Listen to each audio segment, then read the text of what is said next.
የምናዘጋጅበት ምክንያቱም የተቋም ግንባታ አንድ ጊዜ ተገንብቶ የሚቆም አይደለም ለወደፊት የተቋሙ ግንባታ ደግሞ ዝግጅት እንድናረግ ነው ዋና ዓላማው ግቦችም አሉ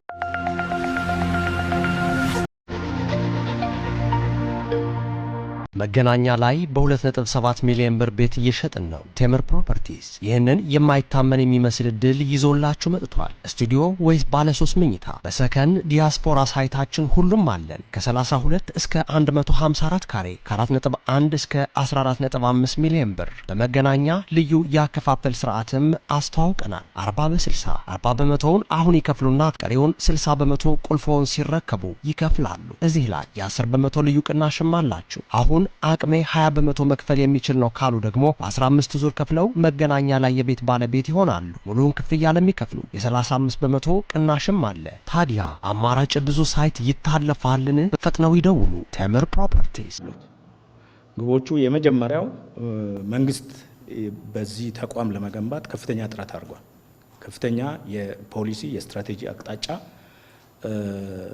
አስቀምጧል በጀት መድቧል መርቷል ተቆጣጥሯል አመራርና ቁጥጥር ሰጥቷል መከላከያም በተመሳሳይ ይሄንንም ምን ሰራን በተሰጠን አቅጣጫና ጋይዳንስ ወይም የፖሊሲ ስትራቴጂ ውስጥ ሆነን ምን ሰራን የሚልም ማብራሪያ የምንሰጥበትና ለወደፊትም በተመሳሳይ መልኩ አየር ኃይል ግንባታ አስፈላጊ መሆኑን መንግስትም የራሱ ድጋፍ ለተቋሙ ለመገንባት እንዲቀጥል ለማብራራት ነው ሁለተኛው ይሄ ተቋም በከፍተኛ ሁኔታ ነው ያደገ ያለው እየተለወጠ ያለው የደረስን ህዝቡም የሚጠብቀው ነገር አለ ተቋሙ የኔ ነው ብሎ የሚጠብቀው ነገር አለ ካሁን በፊት በተበጣጠሰ ሁኔታ በቡድን በግል መጥቶ የሚጎበኝ ሰው አለ አሁን ግን ሰብሰብ አድርገን ተቋሙ ምን አይነት አቋም ላይ ነው ያለው ብሎ ለህዝባችንም እንገልጻለን እናሳያለን በጉብኝት መልክ በሾው መልክ በፓነል ዲስከሽን እናቀርባለን ከዚህ ተነስቶ አየር ኃይል የወደፊት ተመራጭ ተቋም መሆኑ በተለይ አዲሱ ትውልድ ወጣቱ እንዲገነዘብ ወደ ተቋሙ እንዲቀላቀል ለማስቻል ነው ሁለተኛ ግብ ብለን ያስቀመጥነው ሶስተኛ በዚህ በግንባታ ሂደት በአየር ኃይል ግንባታ ሪፎርም እና ግንባታ ሂደት በርካታ የመንግስት ልማት ድርጅቶች የግል ድርጅቶች ግለሰቦች እገዛ አድርጓል በጉልበታቸው በእውቀታቸው በማቴሪያል በገንዘብ እገዛ አድርጓል ስለዚህ እነዚህ ሰዎችም ሊመሰገኑ ይገባል ሊመሰገኑ በተቋም ግንባታ ሂደት ባደረጉት ተሳትፎና እገዛ ሊመሰገኑ ይገባል ለወደፊትም በእንደዚህ አይነት ተግባር የጋራ ተቋማችንን በጋራ ለመገንባት በሚደረገው ርብርብ ድጋፋቸውን እንዲቀጥሉ ይፈለጋል ይሄን ለማስቻል ግን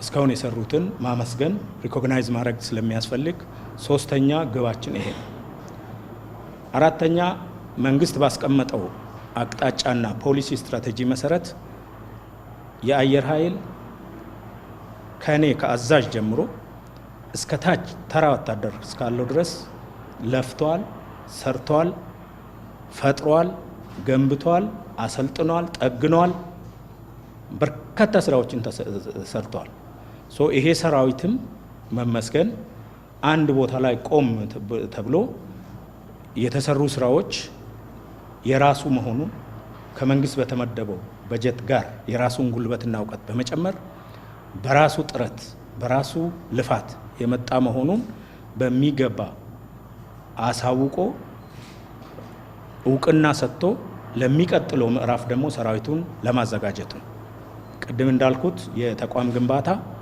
አንድ ጊዜ ተሰርቶ የሚቆም ስላልሆነ ይሄንን ለሚቀጥለው የለውጥና የእድገት ምዕራፍ ሰራዊቱን ለማዘጋጀት ነው ስለሆነም እነዚህ አራቱ ዋና ዋና ግቦችን ይዘን ነው የተነሳ ነው ይሄ ከሆነ ምን ስራዎች ክንውኖች ይኖራሉ በበዓሉ የሚል በደንብ ማወቅ ማብራራት ያስፈልጋል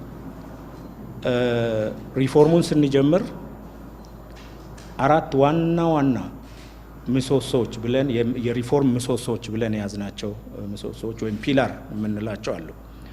አንደኛው የሰው ኃይል የሰለጠነ የበቃ የሰው ኃይል የመገንባት ስራ ነው። ምክንያቱም አየር ኃይል እውቀት ይፈልጋል፣ ጊዜ ይፈልጋል፣ ገንዘብ ይፈልጋል።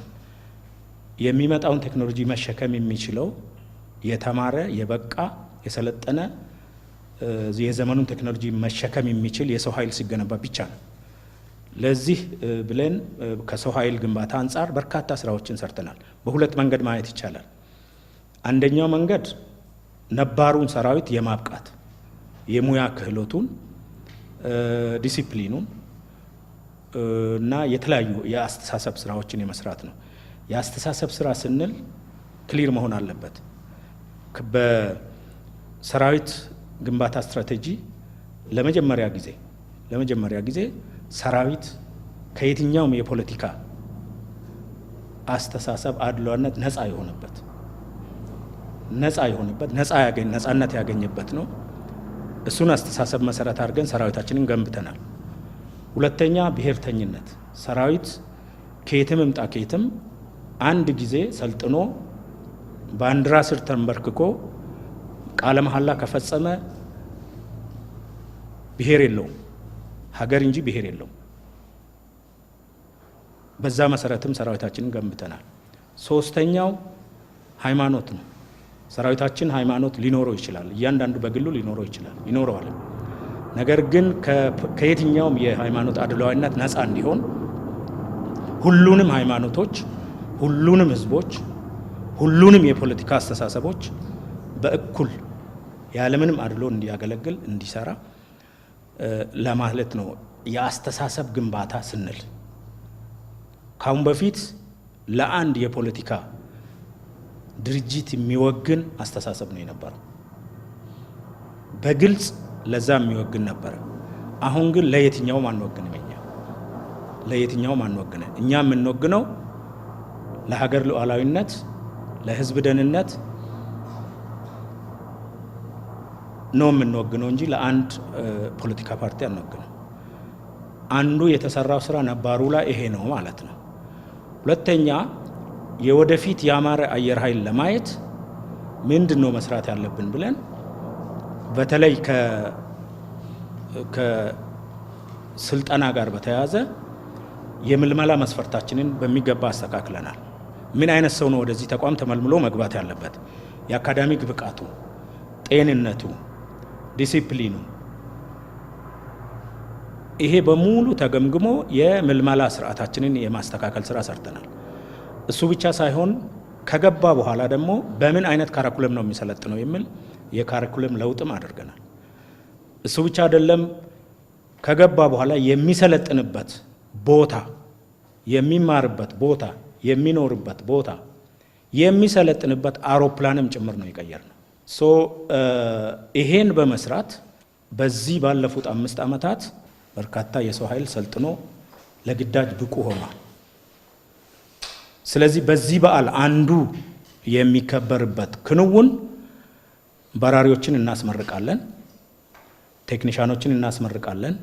ለመጀመሪያ ጊዜ በአየር ኃይል ውስጥ የሰለጠኑ የወደፊት የአየር ኃይል መሪዎች የምንለው ወይም the future air force leaders የምንለው ኦፊሰሮች ይመረቃሉ። ይሄ ለመጀመሪያ ጊዜ ነው በአየር ኃይል ታሪክ፣ ለመጀመሪያ ጊዜ ነው። ይሄንንም ትንሽ ገባ ብሎ ማብራራት ያስፈልጋል።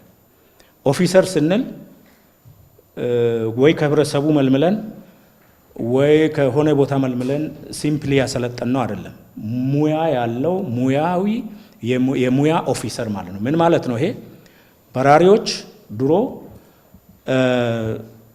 ሰልጥኖ 250 የበረራ ሰዓት ከደረሱ በቀጥታ የምክትል መቶ አለቃ ማዕረግ ያገኛሉ። አሁን እሱን አስቀርተናል።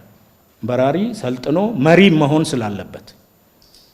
መሆን ስላለበት እሱን አስቀርተን 250 የበረራ ሰዓቱ ከደረሰ በኋላ ለ6 ወር የኦፊሰር ኮርስ ይገባሉ። ገብቶ በሚቀጥለው ቀናተም በእለት ሁለት የሚመረቁት 250 የበረራ ሰዓት ያላቸው የመሪነት ብቃት ስልጠና የወሰዱ ኦፊሰሮች ናቸው። ከቴክኒሻኖችም 3 ዓመት ሙሉ የጥገና ሙያ ተከታትሎ ጨርሰው መሪ ይሆናሉ ብለን የመሪነት ብቃት አላቸው ብለን ለ3 ዓመት ሲገመገሙ በየደረጃው ሲገመገሙ ከመጡ በኋላ ወደዚህ ኦፊሰር ኮርስ ገብተዋል። ስለዚህ የምናስመርቀው የሙያ ኦፊሰር ነው ማለት ወይ በበረራ ወይ በጥገና ሰልጥኖ የጨረሱ ኦፊሰሮች ናቸው የምናስመርቀው። ይሄ ለመጀመሪያ ጊዜ ነው በአየር ኃይል ውስጥ አንዱ ክንውን የምንለው ይሄ ነው። ሌላው የሚመረቁት የበረራ አስተማሪዎች በተለያዩ አውሮፕላን ላይ በራሪ ሆኖ ነገር ግን ደግሞ ወደ ጥሩ ብቃት ስላላቸው ወደ በረራ አስተማሪነት ተመልምሎ የጨረሱ እነሱም ይመረቃሉ። ስለዚህ ሰብሰብ ተደርጎ ሲታይ የሰው ኃይል ልማት ፕሮጀክት የምናስመርቅበት ነው። የሰው ኃይል ልማት ፕሮጀክት ለመጀመሪያ የምናስመርቅበት ነው ማለት ነው። ሁለተኛው የትጥቆቻችን ናቸው። ትጥቆቻችን ምናልባት በሚቀጥሉ በዓሉን አስመልክተን በፓናል ላይ በደንብ ብሪፍ እናደርጋለን። ሪፎርም ስንጀምር ወይም ደግሞ አገራዊ ለውጡ መጥቶ ተቋሙን መምራት ስንጀምር እንደ ስልጠና አውሮፕላንም እንደ ትራንስፖርትም እንደ ተዋጊም እንደ ሄሊኮፕተር አንድ አውሮፕላን ያልነበረበት አየር ኃይል ነው። አንድ አውሮፕላን አተን የተቸገርንበት ጊዜ አለ። ከዛ ተነስተን ቅድም ለማብራራት እንደሞከርኩት በመንግስትም በመከላከያም በራሳችን በውስጥ አቅምም በርካታ ትጥቆች ተገንብተዋል። በርካታ ትጥቆች በሁለት መንገድ፣ አንደኛው መንገድ ያለንን እንዴት አድርገን አሻሽለን አሁን ዘመኑ ወደ ደረሰበት አደርሰን እንዴት እንጠቀም የሚል ፍልስፍና ነው የተከተለው። ይህም ፍልስፍና በመከተል ሄሊኮፕተሮች እዚህ ሜዳ ላይ እንደምታዩት በርካታ ሄሊኮፕተሮች ኦቨርኦል ተደርጎ አፕግሬድ ተደርጎ አሁን ዓለም ላይ ያሉ ሄሊኮፕተሮች የታጠቁት ሙሉ ታጥቆ በርካታ ሄሊኮፕተሮች ወጥተዋል። ኤል39 የሚባል የሁለተኛ ደረጃ የማሰልጠኛ አውሮፕላን አናሎግ ነበረ፣ ቆሞ ነበረ። እሱን ከጫካ ውስጥ ጎትተን ኦቨርኦል አድርገን አፕግሬድ አድርገን ዲጂታላይዝ አድርገን አሁን በራሪዎቻችን እየበረሩበት እየሰለጠኑበት ነው ያለው። ሱ-27ን በተመሳሳይ ነው ተዋጊ፣ ትራንስፖርትን በተመሳሳይ ነው። አንዱ መንገድ አየር ኃይል ውድ ከመሆኑ አንጻር ሁሉንም መግዛት አገሪቷ ስለማትችል እንዴት አድርገን ያለንን ወደ ኃይል እንመልስ፣ ስንመልስ ደግሞ ቀለም መገናኛ ላይ በ2.7 ሚሊዮን ብር ቤት እየሸጥን ነው። ቴምር ፕሮፐርቲስ ይህንን የማይታመን የሚመስል እድል ይዞላችሁ መጥቷል። ስቱዲዮ ወይስ ባለ 3 መኝታ? በሰከን ዲያስፖራ ሳይታችን ሁሉም አለን። ከ32 እስከ 154 ካሬ፣ ከ4.1 እስከ 14.5 ሚሊዮን ብር። በመገናኛ ልዩ ያከፋፈል ስርዓትም አስተዋውቀናል። 40 በ60 40 በመቶውን አሁን ይከፍሉና ቀሪውን 60 በመቶ ቁልፎውን ሲረከቡ ይከፍላሉ። እዚህ ላይ የ10 በመቶ ልዩ ቅናሽም አላችሁ። አሁን አቅሜ 20 በመቶ መክፈል የሚችል ነው ካሉ ደግሞ 15 ዙር ከፍለው መገናኛ ላይ የቤት ባለቤት ይሆናሉ። ሙሉውን ክፍያ ለሚከፍሉ የ35 በመቶ ቅናሽም አለ። ታዲያ አማራጭ ብዙ ሳይት ይታለፋልን? ፈጥነው ይደውሉ። ቴምር ፕሮፐርቲስ ሰባት ጉዳይ አይደለም፣ የማሳመር ጉዳይ አይደለም። ሳይንሳዊ በሆነ መንገድ ኦቨርኦል ተደርጎ አፕግሬድ ተደርጎ አሁን ዘመኑ የደረሰበት ትጥቅ መታጠቅ ከሚገባቸው ታጥቆ ወደ ግዳጅ እንዲገቡ ነው ያደረግነው። ሁለተኛው የትጥቃችን አዳዲስ ትጥቆችም ደግሞ ተጨምሯል። ለምሳሌ የመጀመሪያ ደረጃ ማሰልጠኛ አውሮፕላን ደረጃውን የጠበቀ እጅግ በጣም ደረጃውን የጠበቀ የስልጠና አውሮፕላን ሳይሆን ሲስተም ነው የገዛ ነው። ስልጠና አውሮፕላን ብቻ ሳይሆን ሲስተም ነው የገዛ ነው። ሲስተም ስንል ምን ማለት ነው? የራሱ የሆነ ኮምፒውተር ስልጠና ሲስተም ያለው፣ ሲሙሌተር ያለው፣ ሲቢቲ ያለው ከሰው ንክኪ የሆነ ስልጠና የሚካሄድበት የስልጠና ሲስተሙን ነው የገዛ ነው። አዲስ ትጥቅም አለ ማለት ነው። ይህንንም በአግባቡ ሰብሰብ አድርገን አላስመረቅንም። ሁለተኛው በውጊያ ላይ ሆነን መንግስት ያስታጠቀን አዳዲስ ሄሊኮፕተሮችም አሉ። አዳዲስ የኤሌክትሮኒክ ዋርፌር መሳሪያዎች አሉ። አዳዲስ የሰው አልባ አውሮፕላኖች አሉ የታጠቅነው። ይሄንንም ሰብሰብ አድርገን በትጥቅ ደረጃ ኢትዮጵያ አየር ኃይል የት ደረሰ፣ ምን ታጠቀ፣ ምንድነው የሚቀረንስ የሚል ለማየት ሞክረናል። ይሄንንም እናስመርቃለን ማለት ነው። ሶስተኛ የውጊያ መሰረተ ልማት ነው። የውጊያ መሰረተ ልማት እጅግ በጣም በርካታ የሆኑ ምናልባትም 2 ቀንም የማይበቃ በሰራዊት ጉልበት እውቀት የተሰሩ በርካታ ፕሮጀክቶች አሉ። ነገር ግን ያን ሁሉ በዚህ አጭር ጊዜ ውስጥ ማስመረቅ ማስጎብኘት ስለማንችል በጣም ትልቅ የሚባሉ ፕሮጀክቶችን መርጠናል። የውጊያ መሰረተ ልማት ብለን ነው የምንጠራው እኛ። ከነዚህ መሰረተ ልማት አንዱ የውስጥ ለውስጥ መንገድ ነው። እንዳያችሁት ነው፣ አልነበረም እንደዚህ አይነት አየር ኃይል ውስጥ። ምናልባት ከዚህ በፊት ከለውጡ በፊት ገብታችሁ ያያችሁ ሰዎች ልትመሰክሩ ትችላላችሁ።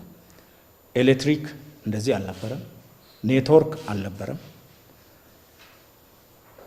ይሄ ማጋነን ወይም እንትን ለማለት አይደለም። እነዚህ በርካታ ስራዎች ተሰርተዋል። ይሄን ሁሉ ትተን የመማሪያ ክላሶች ተሰርተዋል፣ የላቦራቶሪ እንትኖች ተሰርተዋል፣ የዳታ ሴንተር ተሰርተዋል። ይሄን ሁሉ ትተን ግን ቢያንስ በጣም ተለቅ ያሉትን መርጠን እናስመርቅ ብለን አንደኛው ምናልባት የሰራዊት የስፖርት ማዘውተሪያ ወይም ስቴዲየም ጎብኝታችሁ ሊሆን ይችላል። አንዱ የምናስመርቀው እሱ በጣም በኢንተርናሽናል ሌቨል ትራኩ ተሰርቶ ሁሉ ነገር ሜዳው ተስተካክሎ የምናስመርቅበት ነው። ሁለተኛው የሰው አልባ አውሮፕላን ሃንጋር ሄዳችሁ ፉቴጅ መውሰድ ትችላላችሁ። በጣም በትልቅ ጥረት እና በአነስተኛ ዋጋ የተሰራ ነገር ግን ትልቅ የውጊያ መሰረተ ልማት የሚባል ሁሉም ነገር በውስጡ ያለው ጥገናው፣ ኦፕሬሽኑ፣ አውሮፕላን ማቆሚያው፣ የሰው ማረፊያው፣ ኮማንድ ኮንትሮል፣ የአመራር ቦታ ያለበት ጨርሰናል። እሱንም እናስመርቃለን። ሌላው ከውጪ ሰው ሲመጣ ወደ ሆቴል ነው ይዘን የምንሮጠው። ይሄ ነገር መቆም አለበት ብለን የአየር ኃይል ቅርስ የተባለ የአየር ኃይል መኮንኖች ክበብ እሱንም እንደ አዲስ መስራት ማለት ይቻላል። እሱን ጨርሰን እሱንም እናስመርቃለን። ሌላው የግቢ ደህንነት የሚከታተል ሙሉ በሙሉ ምድቦቻችን ማዕከሉ የተሳሰሩበት የካሜራ ሲስተም እና የሲሲቲቪ ሲስተም እሱንም በጣም በትልቅ ፕሮጀክት ነው የሰራ ነው። ምናልባት ከግማሽ ዓመት በላይ ነው ስንሰራ የከረም ነው። እነዚህ በጣም ትላልቅ የሚባሉ መሰረተ ልማት የውጊያ መሰረተ ልማት ብለን እነዚህ ነገሮች እናስመርቃለን። ሶስቱ እነኚህ ናቸው በበዓሉ የምናስመርቃቸው። አራተኛው የሰራዊት የሚሰራበት አካባቢ ለሌላው ህብረተሰብ ምሳሌ ነው መሆን ያለበት። ሰራዊት ለህብረተሰብ ምሳሌ ነው መሆን ያለበት። በምን? በዲሲፕሊን፣ በሰው አክባሪነት፣ በስራ ሞራል፣ አካባቢን በማጽዳት አካባቢን በመቀየር ምሳሌ ነው መሆን ያለበት። ምክንያቱም ሰራዊት ሰብሰብ ብሎ ሲሰለጥን እነዚህ ነገር ዲሲፕሊን ናቸው የሚማረው።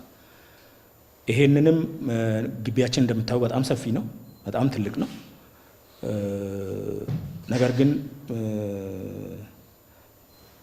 ስራ ወዳድ ሰራዊት ስላለን በሰራዊት ጉልበት እንደምታዩት አካባቢያችን በጣም ጽዱ ነው፣ በጣም ያማረ ነው። ይሄንንም ለህዝባችን ክፍት አድርገን እንዲጎበኝ ተመክሮ እንዲወሰድ ምሳሌ እንዲሆን አድርገን እሱንም ክፍት እናደርጋለን።